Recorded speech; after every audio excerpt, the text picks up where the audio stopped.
ಹೊಸ ಮನೆ ಕಟ್ಟುವ ಯೋಚನೆಯಲ್ಲಿದ್ದೀರಾ? ನಿಮ್ಮ ಮನೆಯಲ್ಲಿ ವಾಸ್ತು ದೋಷವಿದೆಯೇ? ಹಾಗಾದರೆ ನಿಮಗಿದೆ ಸುವರ್ಣಾವಕಾಶ. ಕೇವಲ 6 ದಿನಗಳಲ್ಲಿ ಸುಲಭವಾಗಿ ವಾಸ್ತುವನ್ನು ಕಲಿಯಿರಿ. ಈ ತರಗತಿಯೊಂದಿಗೆ ಮುದ್ರಿತ ವಾಸ್ತುವಿನ ಪುಸ್ತಕ. ಈ ತರಗತಿಯನ್ನು ಕಾಂಟ್ರಾಕ್ಟರ್ಸ್, ಸಿವಿಲ್ ಇಂಜಿನಿಯರ್, ಆರ್ಕಿಟೆಕ್ಟ್, ವೃತ್ತಿಪರರು, ಗೃಹಿಣಿಯರು ಹಾಗೂ ವಿದ್ಯಾರ್ಥಿಗಳು ಸಹ ಕಲಿಯಬಹುದು.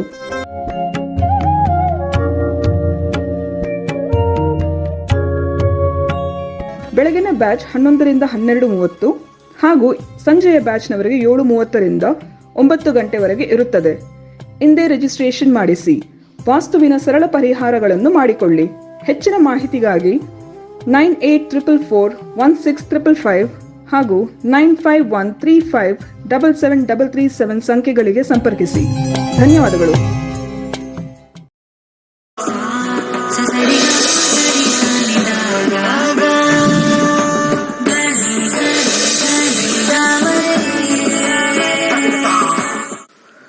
ಓಂ ಶ್ರೀ ಗುರುಭ್ಯೋ ನಮಃ. ಹರಿ ಓಂ. ಓಂ ನಮೋ ಭಗವತೆ ವಾಸುದೇವಾಯ. ಓಂ ನಮೋ ನಾರಾಯಣಾಯ. ನಮಸ್ಕಾರ. ವೆಲ್ಕಮ್ ಟು ನಕ್ಷತ್ರ ನಾಡಿ. ಮುಂದಿನ ಬುಧವಾರ 17ನೇ ತಾರೀಕು ನಮ್ಮ ವಾಸ್ತು ತರಗತಿ ಇರ್ತಕ್ಕಂಥದ್ದು. 32 ಝೋನ್ ಬಗ್ಗೆ ಬಹಳ ವಿಶೇಷವಾಗಿ ವಾಸ್ತು ಕಂಪ್ಲೀಟ್ ವಿತ್ ರೆಮಿಡಿ ಹೇಳ್ಕೊಡ್ತೀನಿ. ಪುಸ್ತಕನೂ ಪ್ರಿಂಟೆಡ್ ಪುಸ್ತಕನೂ ಕೊಡ್ತೀನಿ.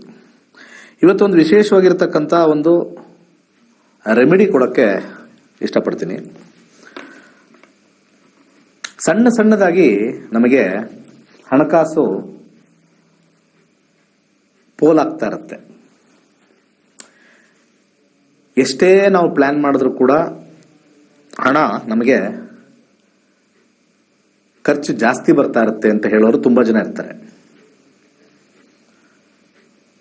32 ಝೋನಲ್ಲಿ 8 ಝೋನು ಬಹಳ ವಿಚಿತ್ರವಾಗಿರ್ತಕ್ಕಂಥ ಒಂದು ಝೋನ್ 8. ಅದು ವಾಯುವ್ಯದ ಝೋನ್. ಒಂದು ಸ್ಕ್ರೀನ್ ಮೇಲೆ ಹಾಕ್ತೀನಿ ನೋಡಿ. ಹಣ ಪೋಲಾಗ್ತಕ್ಕಂಥ ಒಂದು ವಿಚಾರ ಅಲ್ಲಿ ಕ್ಲಿಯರ್ ಆಗಿ ಇಂಗ್ಲಿಷಲ್ಲಿ ಹಾಕ್ಸಿದ್ದೀನಿ. Avoid keeping cash and valuables in the north west. North west ಅಂದ್ರೆ ವಾಯುವ್ಯ side of the house, as it may lead to excessive spending. ನೋಡಿ, ಎಕ್ಸೆಸಿವ್ ಸ್ಪೆಂಡಿಂಗ್ ಅಂದ್ರೆ ಅತಿ ಹೆಚ್ಚು ಖರ್ಚಾಗ್ತಕ್ಕಂಥದ್ದು. ಈಗ ನಾರ್ತ್ ವೆಸ್ಟ್ ಅಂತಂದ್ರೆ ಎಂಟೈರ್ ಮನೆಯಲ್ಲಿ ನಾರ್ತ್ ವೆಸ್ಟ್ ಕಾರ್ನರ್ ಅಲ್ಲ. ಕ್ಲಿಯರ್ ಆಗಿ ಹೇಳ್ತೀನಿ ಕೇಳಿ. ಹಾಲಲ್ಲಿ ಒಂದು ಕೆಲವು ಜನ ಸಣ್ಣ ಮನೇಲಿರ್ತಕ್ಕಂಥವ್ರು ಹಾಲಲ್ಲೇ ಯಜಮಾನರು ಶರ್ಟು ಪ್ಯಾಂಟು ಬಿಚ್ಚಿರ್ತಾರೆ. ಅಲ್ಲೇ ಎಲ್ಲೋ ಮಳೆ ಹೊಡೆದಿರ್ತಾರೆ, ಅದು ಹಾಕ್ತಾರೆ. ಆ ಜಾಗ ಏನಾದ್ರೂ ವಾಯುವ್ಯ ಆಗಿದ್ರೆ, ನಾರ್ತ್ ವೆಸ್ಟ್ ಆಗಿದ್ರೆ ವಾಯುವ್ಯ, ಅಲ್ಲಿ 8 ಝೋನ್ ಇರುತ್ತೆ. ಅದ್ರಲ್ಲಿ ಮಧ್ಯಭಾಗ ಒಂಚೂರು ಆ ಕಡೆ ಈ ಕಡೆ ವಾಯುವ್ಯದ ಕಾರ್ನರ್ ಅವ್ರೇನಾದ್ರು ಪ್ಯಾಂಟ್ ತಗಲಾಕೋದು, ಅದ್ರಲ್ಲಿ ದುಡ್ಡು ಇರ್ತಕ್ಕಂಥದ್ದು ಏನಾದ್ರು ಮಾಡಿದ್ರೆ ಅದು ನೆಗೆಟಿವ್. Point number 1. ರೂಮಲ್ಲಿ ಏನಾದ್ರು ತುಂಬಾ ಜನ ಒಂದು ಡ್ರಾಯರ್ ಅಲ್ಲಿ ಪರ್ಸ್ ಇಡ್ತಕ್ಕಂಥ ಹವ್ಯಾಸ ಜಾಸ್ತಿ. ಡ್ರಾಯರ್ ಅಲ್ಲಿ ಸ್ವಲ್ಪ ಖರ್ಚಾಗಕ್ಕೆಲ್ಲ ಸ್ವಲ್ಪ ಇಟ್ಕೊಂಡಿರ್ತಾರೆ. ಒಂದು ಪರ್ಸ್ ಇಟ್ಕೊಂಡ್ಬಿಟ್ಟಿರ್ತಾರೆ. ಅಲ್ಲೊಂದು 500 ರೂಪಾಯಿ, 1,000, 2,000 ಇಟ್ಕೊಂಡಿರ್ತಾರೆ. ಹೆಂಗಸರು ಅಷ್ಟೇ, ಗಂಡಸರು ಅಷ್ಟೇ. ಆ ರೂಮಲ್ಲಿ ಏನಾದ್ರೂ ನಾವೊಂದು ಡ್ರಾಯರ್ನ ಏನಾದ್ರೂ ನಾರ್ತ್ ವೆಸ್ಟ್ ಅಲ್ಲಿ ಇಟ್ಟು ಬಂದಾಗೆಲ್ಲ ಅಲ್ಲಿಗೆ ಆ ಡ್ರಾಯರ್ ಇಡೋದು. ಏನೋ ಒಂದು ತರಕಾರಿ ತಗೊಂಬರಕ್ ಹೋದ್ವಿ, ಒಂದು ಸೂಪರ್ ಮಾರ್ಕೆಟ್ಗೆ ಹೋದ್ವಿ, ಒಂದು ಅಂಗಡಿಗೆ ಹೋದ್ವಿ, ಅದ್ರಲ್ಲಿ ಸ್ವಲ್ಪ ದುಡ್ಡು ಇಟ್ಕೊಂಡಿರ್ತೀವಿ, ಅದನ್ನ ನಮ್ಮ ರೂಮಲ್ಲಿ ಹೋಗಿ ಇಟ್ಟಿರ್ತೀವಿ. ಆ ರೂಮಲ್ಲಿ ಇಟ್ಟಿರ್ತಕ್ಕಂಥ ಜಾಗ ಏನಾದ್ರೂ ವಾಯುವ್ಯ ಆಗಿದ್ರೆ ಇದು ಸಮಸ್ಯೆ ಆಗತ್ತೆ. ಕೆಲವರು ಈ ಒಡವೆಗಳನ್ನ ಒಂದು ಅಲ್ಲಲ್ಲಿ ಬೇರೆ ಬೇರೆ ಕಡೆ ಸ್ಟೋರ್ ಮಾಡ್ತಾರೆ. ಮನೇಲಿರ್ತಕ್ಕಂಥ ಬೆಳ್ಳಿ ಪಾತ್ರೆನ ಯಾವ್ದಾದ್ರು ಒಂದು ಕಬೋರ್ಡ್ ಅಲ್ಲಿ ಇಡೋದು, ಬಂಗಾರನ ಬೀರು ಒಳಗಡೆ ಯಾವ್ದೊಂದು ಇದರಲ್ಲಿ ಒಳಗಡೆ ಇರ್ತಕ್ಕಂಥ ಒಂದು ಕ್ಯಾಶ್ ಅಂತ ಬಾಕ್ಸ್ ಅಂತ ಇರ್ತದೆ, ಅದ್ರೊಳಗಡೆ ಇಡೋದು. ಆಮೇಲೆ ದುಡ್ಡನ್ನ ಸ್ವಲ್ಪ ಈ ಕಡೆ ಇಡೋದು. ಕೆಲವೊಂದ್ಸತಿ ನಮ್ಮಲ್ಲಿ ಈ ಪೋಸ್ಟ್ ಆಫೀಸ್ RDಗಳು ಅಥವಾ FDಗಳು ಕೆಲವೊಂದ್ಸತಿ ಬೇರೆ ಬೇರೆ ಕಡೆ ಇಡ್ತೀವಿ. ಜನರಲಿ ಒಂದೇ ಕಡೆ ಎಲ್ಲ ಇಡಲ್ಲ. ದೇವ್ರದ್ದು ಬೆಳ್ಳಿ ಸಾಮಾನೆಲ್ಲ ಒಂದು ಕಡೆ ಒಂದು ಕಬೋರ್ಡ್ ಮಾಡ್ಬಿಟ್ಟು ಇಡ್ತೀವಿ. ಏನಾದ್ರೂ ಆ ರೂಮಲ್ಲಿ ಅಥವಾ ಎಲ್ಲಿ ಇಟ್ಟಿರ್ತಿರೋ ಅದು ವಾಯುವ್ಯ ಸ್ಥಾನದಲ್ಲಿ ಇಟ್ಟಿದ್ರೆ ಮತ್ತೆ ಅದು ನಿಮಗೆ ಅಭಿವೃದ್ಧಿ ಆಗಲ್ಲ, ಸ್ಪೆಂಡಿಂಗ್ ಜಾಸ್ತಿ ಆಗುತ್ತೆ. ಅದು ಬೆಳ್ಳಿ ಇರ್ಬೋದು, ಬಂಗಾರ ಇರ್ಬೋದು, ನಿಮ್ಮ ಪರ್ಸ್ ಒಳಗೆ ಇಡ್ತಕ್ಕಂಥ ಡೈಲಿ ಕ್ಯಾಶ್ ಇರ್ಬೋದು, ಅಥವಾ ನೀವು ಕ್ಯಾಶೇ ಏನೋ ತಂದೊಂದು 20,000 30,000 ಇರುತ್ತೆ, ತಂದು ಕ್ಯಾಶ್ ಇಡ್ತಕ್ಕಂಥ ಸ್ಥಾನವೇ ವಾಯುವ್ಯ ಆದರೆ ಅತಿ ಹೆಚ್ಚು ಎಕ್ಸೆಸಿವ್ ಸ್ಪೆಂಡಿಂಗ್ ಅಂತ ಬರುತ್ತೆ. ಅತಿ ಹೆಚ್ಚು ಎಕ್ಸೆಸಿವ್ ಸ್ಪೆಂಡಿಂಗ್, ಇದನ್ನು ದಯವಿಟ್ಟು ಈ ಜಾಗನ ಅವಾಯ್ಡ್ ಮಾಡಿ. So kindly avoid any valuables. ತುಂಬ ಮೌಲ್ಯವಾಗಿರ್ತಕ್ಕಂಥದ್ದು ಯಾವುದು ನಿಮಗೆ ಅನಿಸುತ್ತೆ, ಬೆಳ್ಳಿ ಇರ್ಬೋದು, ಬಂಗಾರ ಇರ್ಬೋದು, ಕ್ಯಾಶ್ ಇರ್ಬೋದು, FDs ಇರ್ಬೋದು, ಅಥವಾ ನಿಮ್ಮ ಪೋಸ್ಟ್ ಆಫೀಸ್ ಸೇವಿಂಗ್ಸ್ ಇರ್ಬೋದು. ಸೇವಿಂಗ್ ಪಾಸ್ಬುಕ್ಕೂ ಅಷ್ಟೇನೆ ಈ ಜಾಗದಲ್ಲಿ ಇಟ್ಟರೆ ಖರ್ಚಾಗ್ತಾ ಇರುತ್ತೆ. ಆ ಪಾಸ್ಬುಕ್ ಯಾವಾಗಲೂ 0 ತೋರಿಸ್ತಾ ಇರುತ್ತೆ, ಬ್ಯಾಲೆನ್ಸ್ ತೋರಿಸ್ತಾ ಇರಲ್ಲ. ಸೊ ಒಂದು ನೆಗೆಟಿವ್ ಝೋನ್ ವಾಯುವ್ಯ. ಯಾಕಂದ್ರೆ ಇದು ಆಚೆ ಕಡೆಯಿಂದ ಸಪೋರ್ಟ್ ಬರ್ತಕ್ಕಂಥ ಜಾಗ. ನೀವೇ ಅಲ್ಲಿ ದುಡ್ಡು ಇಟ್ಬಿಟ್ರೆ ಆಟೋಮೆಟಿಕ್ ಆಗಿ ಏನಾಗುತ್ತೆ, ನೀವೇ ಬೇರೆಯವ್ರಿಗೆ ಸಪೋರ್ಟ್ ಮಾಡ್ದಂಗೆ, ನೀವೇ ಬೇರೆಯವ್ರಿಗೆ ಸಪೋರ್ಟ್ ಮಾಡ್ದಂಗೆ ಬಂದ್ಬಿಡುತ್ತೆ. ಸೊ ಆದ ಕಾರಣ ಈ ಜಾಗವನ್ನ ದಯವಿಟ್ಟು ಅವಾಯ್ಡ್ ಮಾಡಿ. ಇವತ್ತಿನ ಒಂದು ಸಣ್ಣ ಟಿಪ್ಸ್. ಓಕೆ, ಇವಾಗ ಕರೆ ತಗೊಳ್ಳೋಣ. ಮುಂದಿನ ಒಂದು ಕಾಲರ್ ನೋಡೋಣ ಯಾರಿದ್ದಾರೆ ಅಂತ. ನಮಸ್ಕಾರ. ನಮಸ್ತೆ ಸರ್. ಹೇಳಿ. ನನ್ನ ತಮ್ಮನ ಬಗ್ಗೆ ಕೇಳಬೇಕಿತ್ತು. ಏನ್ ಕೇಳಬೇಕು? ಉದ್ಯೋಗದ ಬಗ್ಗೆ ಸರ್. ಉದ್ಯೋಗ ಏನ್ ಮಾಡ್ತಾ ಇದಾರೆ ಸರ್? ಅವರು ಕೋರ್ಸ್ ಮಾಡ್ಕೊಂಡಿದ್ದಾರೆ sir, software course, cyber security ಅಂತ. ಹಾ, ಓಕೆ. ಜಾಬ್ ಸಿಗುತ್ತಾ ಅಂತ ನೋಡ್ಬೇಕಿತ್ತು ಸರ್. ಡೇಟ್ ಆಫ್ ಬರ್ತ್ ಹೋಗ್ತೀವಿ. ಯಾವಾಗ ಮಾಡಿದ್ದವರು? ಸರ್ ಈ 3 ತಿಂಗಳು ಆಯ್ತು ಸರ್. ಅವ್ನು ಜಾಯಿನ್ ಆಗಿ ಇವಾಗ ಮುಗೀತು. ಇವಾಗ ಜಾಬ್ ಟ್ರೈ ಮಾಡ್ತಾ ಇದ್ದಾರೆ ಸರ್, ಆಗ್ತಾ ಇಲ್ಲ.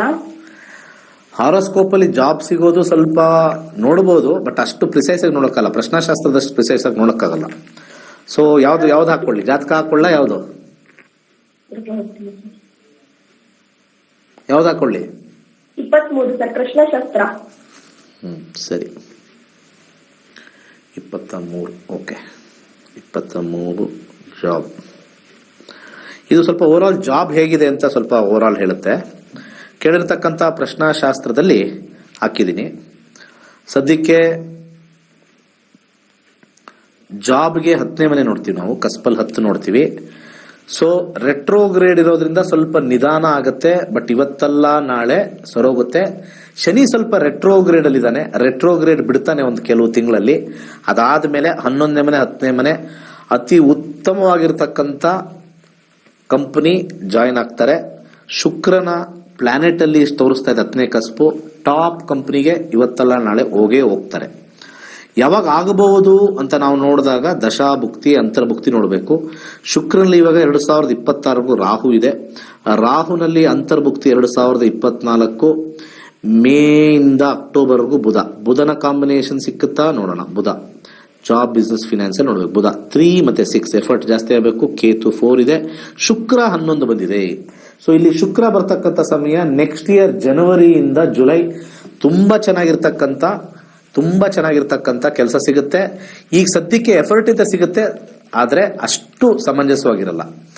ದಿ ಬೆಸ್ಟ್ ಕಂಪನಿ ಅವ್ರಿಗೆ ಇಷ್ಟ ಆಗ್ತಕ್ಕಂಥದ್ದು ಜನವರಿಲಿ ಸಿಗುತ್ತೆ. ಅಲ್ಲಿವರೆಗೂ ಯಾವ್ದಾದ್ರು ಸಣ್ಣದು ಸಿಗೋ ಚಾನ್ಸಸ್ ಜಾಸ್ತಿ ಇದೆ, ಅದಕ್ಕೆ ಹೋಗ್ಲಿ. ಬಟ್ ಜನವರಿ ಟು ಜುಲೈ ಒಳಗಡೆ ಅಲ್ಟಿಮೇಟ್. ಮುಂದಿನ ಕರೆಗೋಣ. ನಮಸ್ಕಾರ.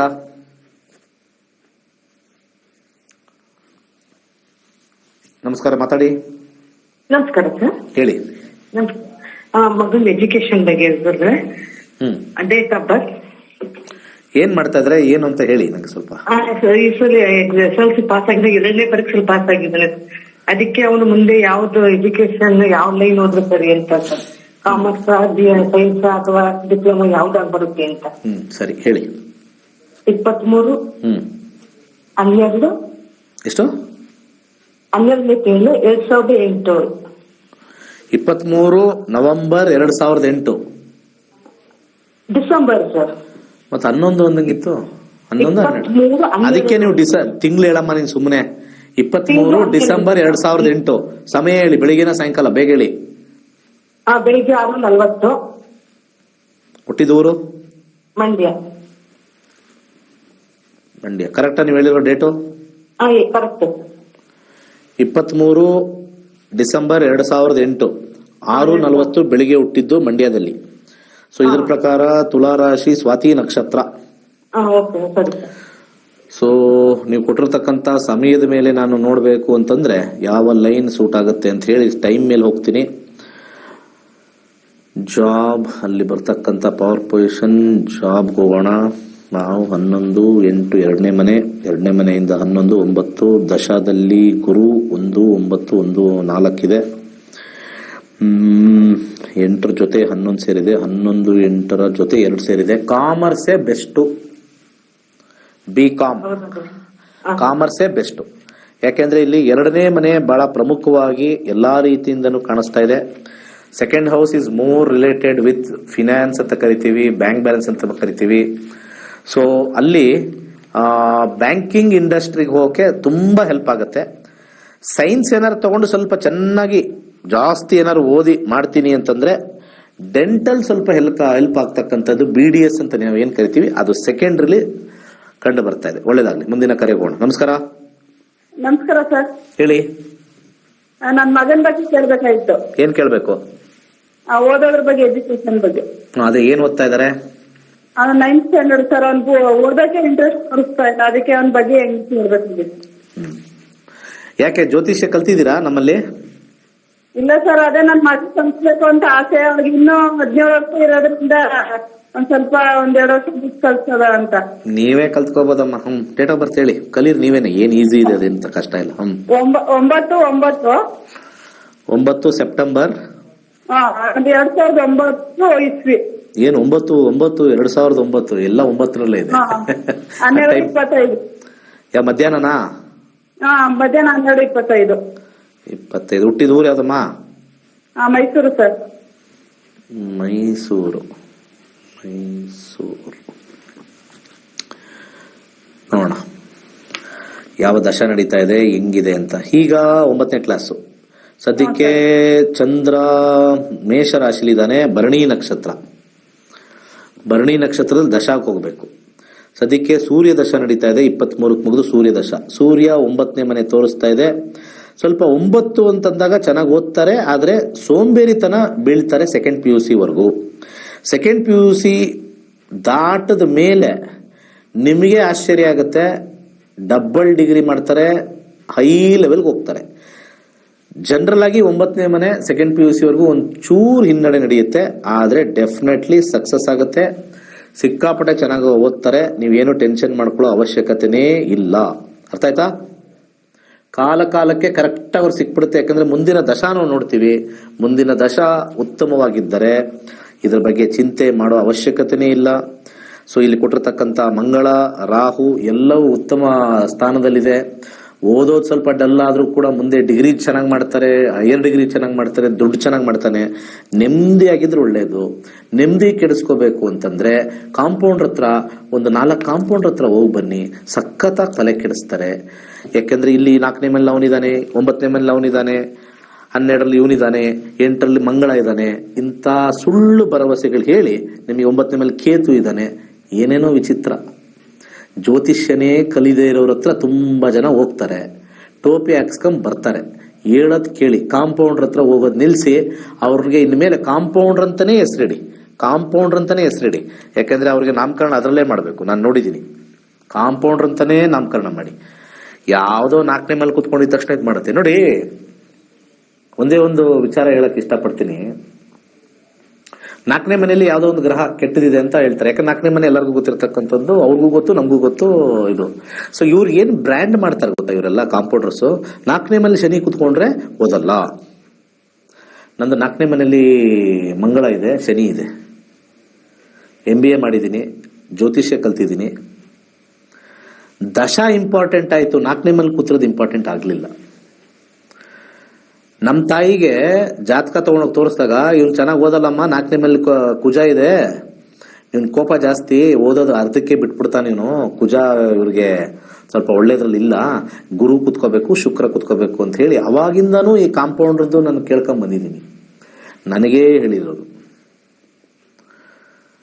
ಡಿಗ್ರಿನೂ ಮುಗ್ದಿದೆ, ಡಬಲ್ ಡಿಗ್ರಿನೂ ಮುಗ್ದಿದೆ, ಜ್ಯೋತಿಷ್ಯದಲ್ಲೂ ನಾವು ಡಾಕ್ಟರೇಟ್ವರೆಗೂ ತಗೊಂಡಿದೀವಿ, 60,000 ಜನಕ್ಕೆ ಹೇಳ್ಕೊಟ್ಟಿದೀವಿ. 4ನೇ ಮನೆ ಏನಾಯ್ತು? ದಶಾ ನಮಗೆ ಕೈ ಹಿಡಿತಾ ಇತ್ತು. ದಶಾನ್ನ ಮಾತ್ರ ನೋಡ್ಬೇಕು. ಈ ಮನೇಲಿರ್ತಕ್ಕಂಥ ಮಹಿಳೆಯರು 50 ರೂಪಾಯಿ ಆಸೆಗೆ ಹೋಗಿ ತಲೆ ಕೆಡಿಸ್ಕೊಂಡು ಬರಬೇಡಿ. ಅವ್ರದ್ದು ಹುಟ್ಟುಗುಣ, ನೀವುಗಳೇ ಪ್ರಾಬ್ಲಮ್. ನಾನು ಇವತ್ತು ಹೇಳ್ತೀನಿ, ಇವತ್ತು ಜ್ಯೋತಿಷ್ಯ ಹಾಳಾಗಕ್ಕೆ ನಂಬರ್ 1 ಕಾಂಪೌಂಡ್ರೆ, ನಂಬರ್ 2 ನೀವುಗಳು ಕಮ್ಮಿ ದುಡ್ಡು 50 ರೂಪಾಯಿಗೆ ಹೋಗ್ತೀರಾ, ತಲೆ ಚೆನ್ನಾಗಿ ಕೆಡಿಸ್ ಕಳಿಸ್ತಾರೆ. ಇನ್ನೊಂದ್ಸತಿ 50 ರೂಪಾಯಿ ಕೊಟ್ಟೋಗಿ ಇದನ್ನ ಪರಿಹಾರಕ್ಕೆ ಏನು ಅಂತ ಕೇಳಿದಾಗ ಆವಾಗ ಕೊಡ್ತೀರಾ 8,000, 10,000, 12,000, ಸ್ವಲ್ಪ ನೋಡ್ಕೊಂಡು ರೇಟ್ ಹಾಕ್ತಾರೆ 20,000. ಕಲಿಯಕ್ಕೆ ಬಂದ್ರಿ ಅಂದ್ರೆ ದುಡ್ಡು ಜಾಸ್ತಿ ನಿಮಗೆ. ಅಲ್ಲಿ ಯಾವುದೋ ಒಂದೇ ಒಂದು ಟೈಮಲ್ಲಿ ಪೂಜೆ, ಅದು ವರ್ಕೂ ಆಗಲ್ಲ. ದಶ ಚೆನ್ನಾಗಿಲ್ಲ ಅಂದ್ರೆ ಏನ್ ಪೂಜೆ ಮಾಡಿದ್ರು ವರ್ಕ್ ಆಗಲ್ಲ. ಕಾನ್ಸೆಪ್ಟ್ ಇಟ್ಕೊಳ್ಳಿ ತಲೆಯಲ್ಲಿ.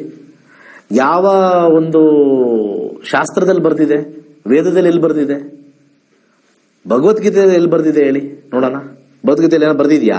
ನೀವು ಪೂಜೆ ಮಾಡಿಸಿ ನಿಮ್ಗೆ ರ್ಯಾಂಕ್ ಬರೆಸ್ತೀನಿ ಅಂತ ಕೃಷ್ಣ ಪರಮಾತ್ಮ ಏನೋ ಬಂದಿದ್ಯಾ? ನಿಮ್ಮ ಕರ್ಮ ಏನಿದೆಯೋ ಆ ಕರ್ಮ ಜ್ಯೋತಿಷ್ಯ ತೋರಿಸುತ್ತೆ. ಆ ಜ್ಯೋತಿಷ್ಯದಲ್ಲಿ ಕರ್ಮ ನೋಡೋದು ಹೆಂಗೆ? ದಶಾದಲ್ಲಿ. ಆ ದಶಾದು ಟೈಮಿಂಗ್ಸ್ ಆ ಟೈಮಲ್ಲಿ ಬರ್ತಾ ಬರ್ತಾ ಬರ್ತಾ ಚೆನ್ನಾಗೇ ಇರುತ್ತೆ. ನಮ್ಮಿವತ್ತು ದೇಶದ ಪ್ರಧಾನಿ ಏನಾಗಿದ್ರು ಅಂತ ಎಲ್ಲರಿಗೂ ಗೊತ್ತು. ಇವತ್ತು ಏನಾಗಿದ್ದಾರೆ? ದಶಾಗಳು ಚೇಂಜ್ ಆಗಿದೆ ರೀ.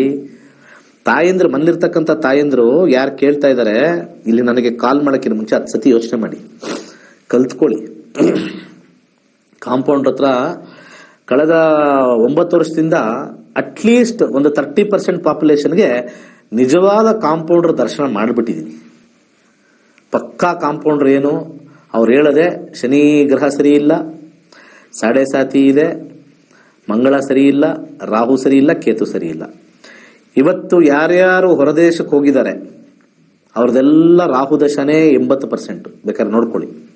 ನಿಮ್ಮ ಮಕ್ಕಳು ಹೊರದೇಶಕ್ಕೆ ಹೋಗಿದ್ದಾರೆ ಅಂದ್ರೆ ರಾಹು ದಶ, ಅದು ಬಿಟ್ರೆ ನೆಕ್ಸ್ಟ್ ಶನಿ ದಶ, ಅದು ಬಿಟ್ರೆ ಕೇತು, ಅದು ಬಿಟ್ರೆ ಸೂರ್ಯ. ಇಷ್ಟೇ ದಶದಲ್ಲೇ ಫಾರಿನ್ಗೆ ಹೋಗಿ ಓದಿರ್ತಕ್ಕಂಥವ್ರು ಅಲ್ಲಿ 9ನೇ ಮನೆ ಬಂದಿರುತ್ತೆ.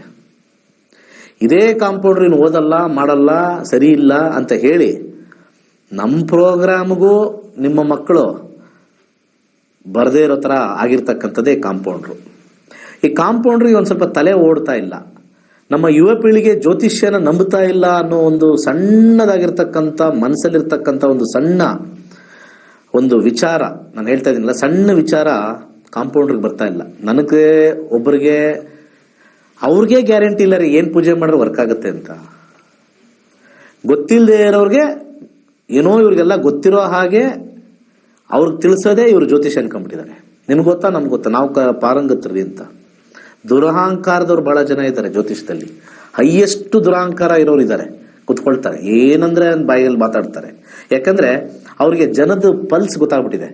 ಈ ಸ್ವಲ್ಪ ಒಂಚೂರು ಈ ಆರ್ಥಿಕವಾಗಿ ಹಿಂದುಳಿದಿರ್ತಕ್ಕಂಥ ಜನಗಳಿಗೆ ಒಂಚೂರು ನಾವು ವೇಷ ಹಾಕೊಂಡು ಜೋರು ಮಾಡ್ಬಿಟ್ರೆ ಸಾಕು, ಅವರು ಎಲ್ಲ ನಡ್ಗೋಗ್ತಾರೆ. ಅವ್ರ ಹತ್ರ ದೇವರಿದೆ, ಅವ್ರ ಹತ್ರ ಶಕ್ತಿ ಇದೆ, ಅವ್ರು ಮಾಡೋ ಪೂಜೆಗಳೆಲ್ಲ ಬರ್ತಕ್ಕಂಥ ಮೂಢನಂಬಿಕೆಯಲ್ಲಿ ನಾವೆಲ್ಲ ಕೂತಿದ್ದೀವಿ. ದೇವರ ಮೇಲೆ ನಂಬಿಕೆ ಇಂಪಾರ್ಟೆಂಟು, ಆದ್ರೆ ದೇವರಿಂದನೇ ಹೋಗ್ತಾ ಅವನು ಎಲ್ಲ ಸರಿ ಮಾಡ್ತಾನೆ ಅನ್ನೋದು ಮೂಢನಂಬಿಕೆ. ದೇವರಿಂದ ನಾವು ತಗೊಳ್ಬೇಕಾಗಿರ್ತಕ್ಕಂಥದ್ದು ನೆಮ್ಮದಿ, ಸ್ವಲ್ಪ ತಾಳ್ಮೆ. ಯಾವ ಮನುಷ್ಯನೂ ಕೂಡ ಹಾಳು ಮಾಡಿ ಕೆಳಗೆ ಬೀಳಿಸಲ್ಲ. ಯಾವುದೋ ಒಂದು ಆಕ್ಸಿಡೆಂಟು, ಒಂದು ಕಾಯಿಲೆ, ಏನಾದ್ರು ಒಂದು ಜೀವಕ್ಕೆ ಅತಾಚೂರ್ಯ ಒಂದು ಬಿಟ್ರೆ ಇನ್ನೇನೂ ಕೂಡ ಗ್ರಹಗಳು ಅಷ್ಟು ಕೆಟ್ಟದ್ದು ಮಾಡಲ್ಲ.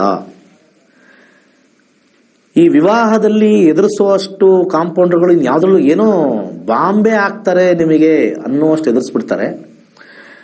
ಎಷ್ಟು ಜನ ಎಷ್ಟು ಪೂಜೆ ಮಾಡಿಸಿ ಕೋರ್ಟಲ್ಲಿ ನಿಂತಿದ್ದಾರೆ, ಅವಾಗ ಅವ್ರದ್ದೆಲ್ಲ ಗ್ಯಾಪ್ ನಂಬರ್ ಅಲ್ಲ. ಅವ್ನು ಯಾವನೋ ಕೈಯಲ್ಲಿ ಒಂದು 50,000 30,000 ಪೂಜೆ ಮಾಡಿಸಿದ್ರು ಇವತ್ತು ಬಂದು ಕೋರ್ಟಲ್ಲಿ ಕೂತಿದ್ದೀನಿ. ಅವಾಗ ಏನಾಗುತ್ತೆ, ನಿಮಗೆಲ್ಲ ಜ್ಯೋತಿಷ್ಯದ ಮೇಲೆ ಅಪನಂಬಿಕೆ ಬರುತ್ತೆ, ಅವನು ಮಾಡಿರೋನ ಮೇಲೆ ನಿಮಗೆ ಬರಲ್ಲ. ಅದೇ ಪ್ರಾಬ್ಲಮ್ ನಮಗೆ ಇವತ್ತು ಹಾಳಾಗಿರೋ ಜ್ಯೋತಿಷ್ಯದ ಮೇಲೆ ನಿಮಗೆ ಒಂಚೂರು ಕಿಂಚಿತ್ತು ಕೋಪ ಬರಲ್ಲ. ನಿಮ್ಗೆಲ್ಲ ಕೋಪ ಬರೋದೇನು ಗೊತ್ತಾ? ಎಲ್ಲ ಒಂದೇ, ನನ್ನನ್ನು ಸೇರಿಸಿ ಹೇಳ್ಬಿಡ್ತೀರಾ.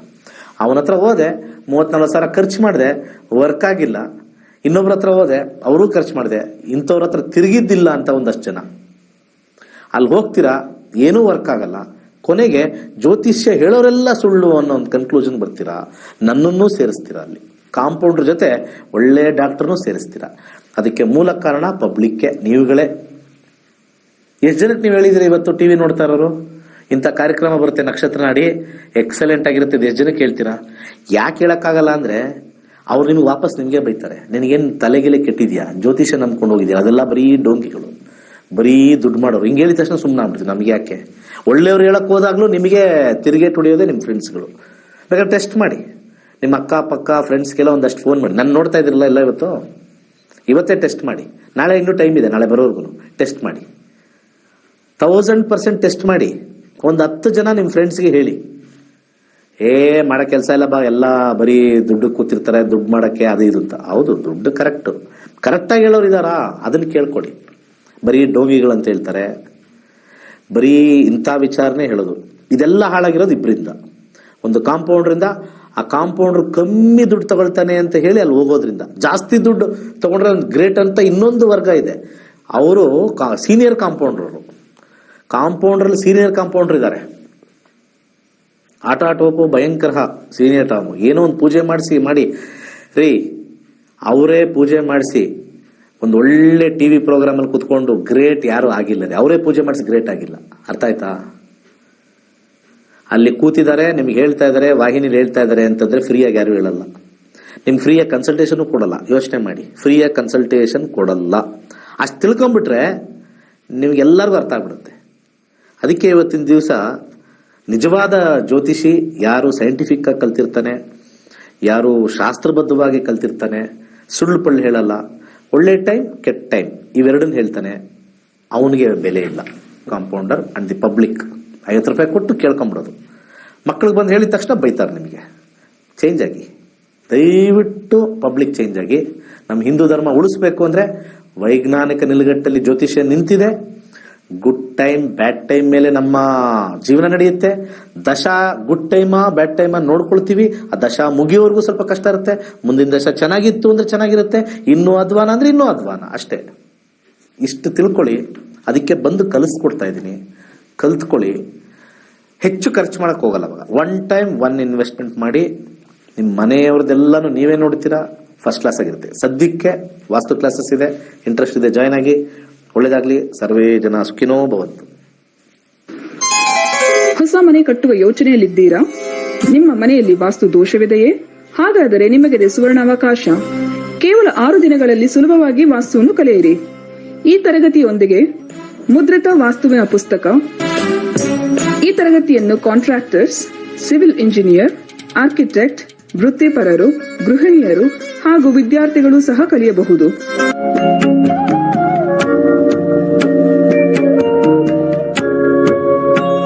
ಬೆಳಗಿನ ಬ್ಯಾಚ್ 11 ರಿಂದ 12:30 ಹಾಗೂ ಸಂಜೆಯ ಬ್ಯಾಚ್ನವರೆಗೆ 7:30 ರಿಂದ 9 ಗಂಟೆವರೆಗೆ ಇರುತ್ತದೆ.